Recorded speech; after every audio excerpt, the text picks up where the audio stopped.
Salut chers amis en Jésus-Christ et bienvenue à notre partage pour le 6e dimanche de Pâques à l'année C. Et nous méditons autour du thème « L'Esprit Saint nous enseignera ». L'Esprit Saint nous enseignera, c'est la parole de Jésus-Christ à ses disciples, ses apôtres, lorsqu'il est quitté. Et nous méditons autour du livre des Actes des Apôtres, chapitre 15, versets 1 à 2, 22 à 29. Apocalypse de Saint Jean, chapitre 21, verset 10 à 14 et verset 22 à 23. Et l'évangile selon Saint Jean, chapitre 14, verset 23 à 29. Et après une analyse de ce qui se passe dans le monde, surtout à côté ou bien parmi les fidèles, je constate que le problème auquel le monde chrétien est confronté aujourd'hui est que nous avons de nombreux missionnaires, de nombreux évangélistes non mandatés. Ceux-ci enseignent sur l'apparence de l'influence de l'Esprit Saint pour leur poche, apportant ainsi ce que j'appelle une inconséquence doctrinale, une inconsistance théologique et la confusion morale, si vous voulez. Cela fait également partie de la cause de la prolifération des églises, des centres de prière. Et cela constitue une déception. Les faux évangélistes des Actes des Apôtres, chapitre 15, agissaient toujours en présumant que les non-circoncis ne participera pas au culte du Christ. Mais ils ont ignoré qu'il ne s'agit plus de la loi juive, mais qu'il s'agit de l'ère, de l'époque du Saint-Esprit, l'époque de la grâce, l'époque du rassemblement autour de Jésus-Christ et non pas autour de la loi. Par conséquent, nous sommes encouragés à transcender le niveau d'attitude religieuse clanique, ce que nous trouvons même au sein de notre Église. Les gens ont la tendance à imposer ce que signifie, par exemple, le rêve dans leur village, selon leur culture, comme si c'est la parole de Dieu, comme si c'est une interprétation du Saint-Esprit. Mais au fond, c'est leur façon de voir les choses dans son village qui viennent imposer. La famille chrétienne est plus grande que notre culture, pourvu que nous n'inclinions pas vers le péché. Notre modèle culturel ne doit pas être imposé aux autres comme s'il s'agissait de la manière sainte d'aborder Dieu.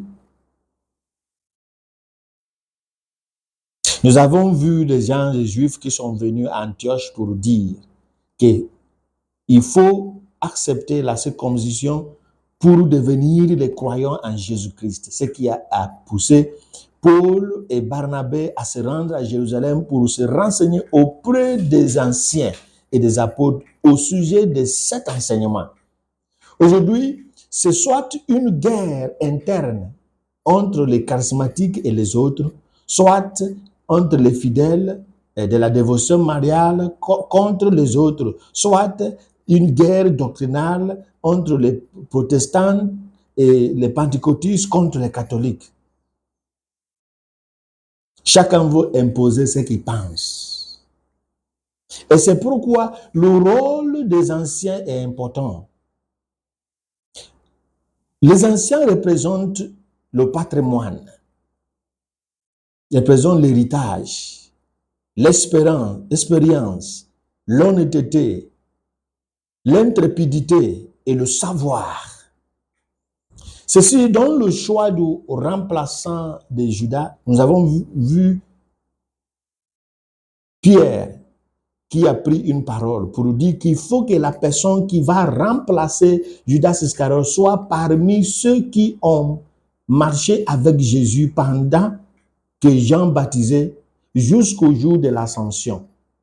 Parce qu'il faut les gens qui ont connu Jésus de l'histoire, qui ont vu Jésus qui a fait preuve de la faiblesse humaine, qui a souffert, qui a pleuré, qui a mangé, et non pas simplement Jésus de l'influence de la Pentecôte. Cela aide les gens à comprendre ce qu'il faut faire dans la foi et selon la religion. Ainsi, la tradition et l'interprétation de la loi et du prophète par Jésus reposent sur les épaules des anciens, parce qu'ils vivaient avec lui, selon Marc chapitre 3, versets 13 à 14. Cette tradition a été transmise à Paul, comme il a confessé dans sa première lettre aux Corinthiens chapitre 11, verset 23. C'est dans le contexte de la prière et du concile convoqué par les apôtres les anciens que l'essentiel de la foi a été librement distribué et défini en ce qui concerne la place des païens convertis au christianisme. Grâce à l'intervention de Jacques, en commençant par Pierre, le père du concile, on dit, l'Esprit Saint et nous avons décidé et nous définissons et nous affirmons que vous devez vous abstenir de ce qui a été sacrifié aux idoles, au sang, à la viande étranglée et aux unions illégitimes. Et non pas une question de recevoir, accepter la circoncision ou pas. Et ceci crée une intimité avec Dieu que nous adorons, enfin, sans l'intermédiaire d'un rite quelconque. C'est l'observance qui touche le cœur et non pas simplement la chair. La circoncision est un héritage juif et non pas un héritage de la foi chrétienne.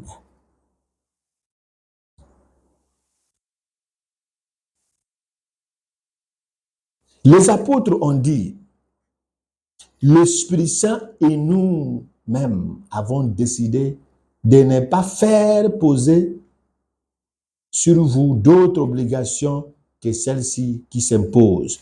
Dans la foi, l'Esprit nous aide à comprendre l'obligation qui s'impose. L'obligation qui s'impose.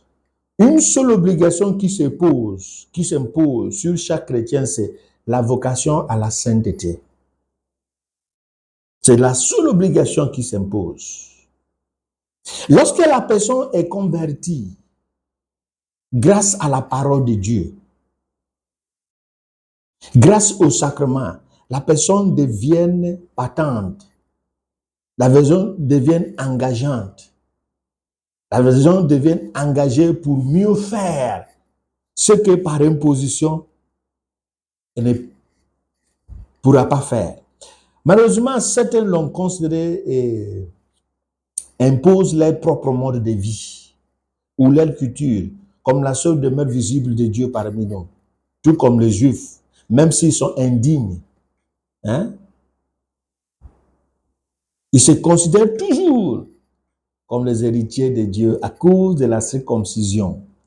Ainsi, Paul nous rappelle que notre corps est le temple du Saint-Esprit qui habite en nous. Pour que l'Esprit puisse nous enseigner, il faut lui obéir. La première chose a été faite. Grâce à la mort, à la résurrection de Jésus-Christ, nous avons reçu la capacité de penser, de vouloir faire de bonnes choses. L'obéissance et la désobéissance, c'est une simple liberté de chaque être humain. Celui qui commence à obéir petit à petit, l'Esprit trouvera l'intérêt de le guider. Il nous dit aussi qu'en Jésus-Christ, il n'y a ni juif, ni grec, ni libre-né, ni esclave, ni homme, ni femme. Tous, nous sommes des égaux en valeur devant Dieu. Cette connaissance nous fait chérir la vérité intérieure de Dieu sans nous tuer nous-mêmes à propos des questions éphémères. Jésus nous a donné accès au Père. Mais il nous a envoyé aussi son Esprit Saint pour nous permettre de rester dans cette union jusqu'à la fin. Alors, par conséquent, aimer Jésus, c'est-à-dire aimer Dieu et son prochain, permet à l'Esprit Saint de nous enseigner toutes choses, comme ce fut le cas dans le premier concile de Jérusalem. Les apôtres faisaient confiance à l'Esprit Saint. Pierre a étudié les choses. Lisez Actes des Apôtres chapitre 15. Comment Pierre a commencé et comment Jacques, en tant qu'évêque de Jérusalem, a tranché. Je déclare, nous déclarons, nous concluons, nous affirmons telle chose. Croyons et demandons au Saint-Esprit de nous enseigner pendant que nous aspirions à la venue du Saint-Esprit par célébration liturgique à la Pentecôte. Il est déjà là. Nous faisons mémoire. Il est déjà là. Il ne s'impose pas. Il voit quelques lumières qui l'attire pour qu'il puisse guider. Il guide celui et celle qui est prêt à lui faire confiance. Celui qui s'accroche à ce qu'il sait ne sera plus d'autre chose. Celui qui s'accroche à ce qu'il sait, à ce qu'il connaît, ne sera pas disponible pour apprendre d'autres choses, pour savoir d'autres choses, pour comprendre d'autres choses.